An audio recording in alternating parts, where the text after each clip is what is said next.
Welcome to my garage. I'm here to send a message to all the former and current parliamentarians in both the House of Commons and in the House of Lords. We, the Armed Forces Northern Ireland's veteran community, are holding you to account for your actions over the past decades.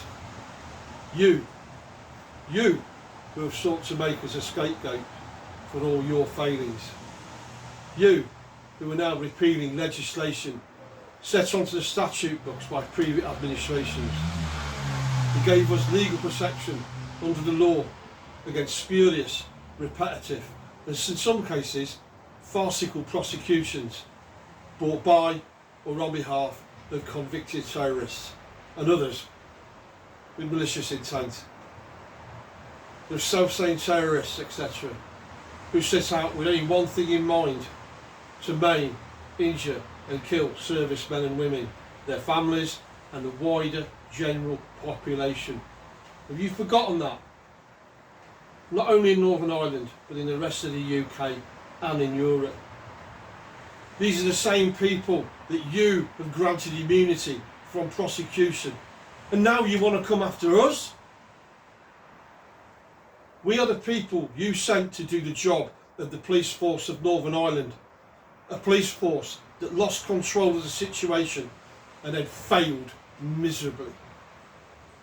Keep in mind also that no British soldier ever left the barracks with the intent to murder anyone, ever.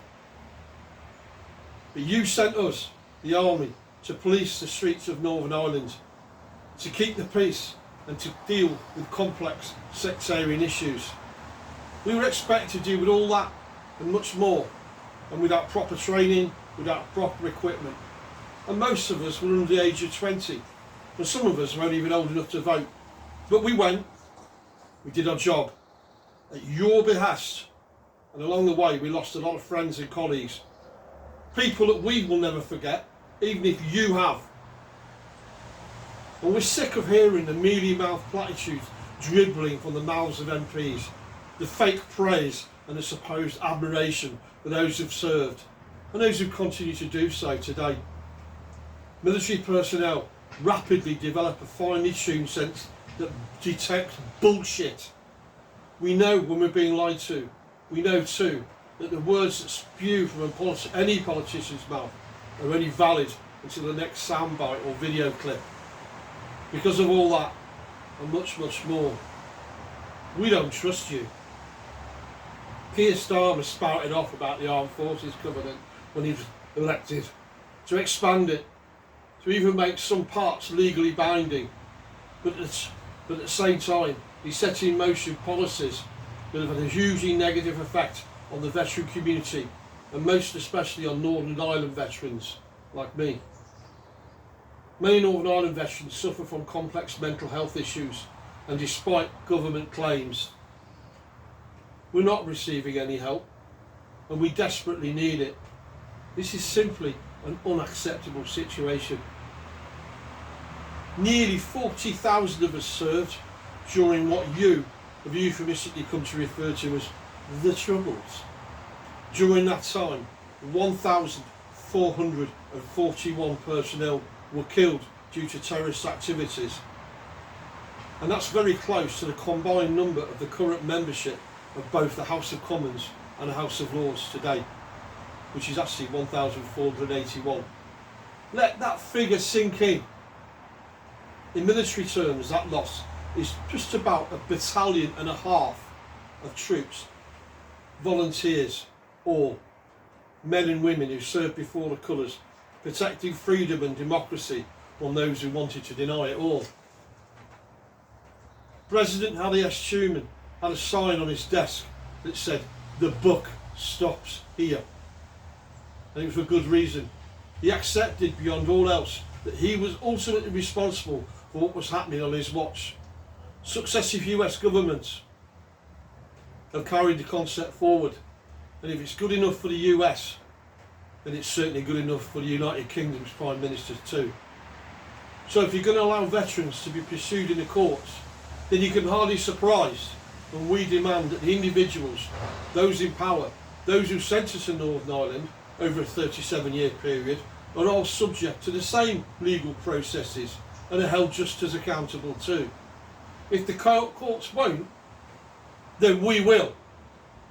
We'll change the face of politics in a way that's not been seen before. We can, and you know that we can. Why? Because the great British public trust us in a way that you can never ever begin to comprehend. They have confidence in the British Armed Forces and the veteran community. It's about time the Armed Forces Covenant was honoured in its entirety. You should stop treating UK citizens as second class, and veterans in particular as an even lower priority. I'm Stormrider, an Army veteran, true to my oath and proud to be part of Rolling Thunder. You'll hear from us.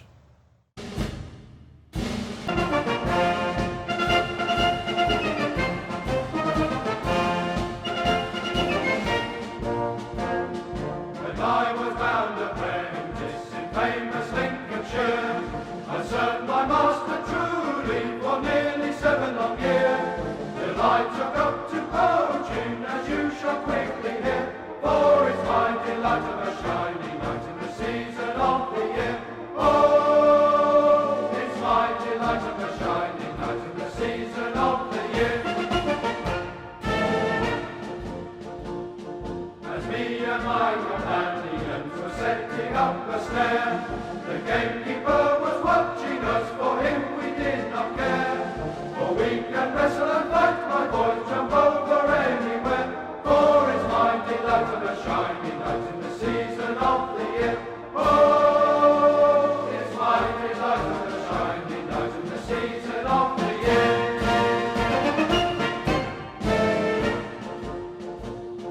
As me and my companions were setting 4 and 5, and taking off the knot again, we took the hare alive. We popped her into a bag, my boys, and through the woods we slid. For it's my delight of a shiny night in the season of the year. Oh, it's my delight of a shiny night in the season of the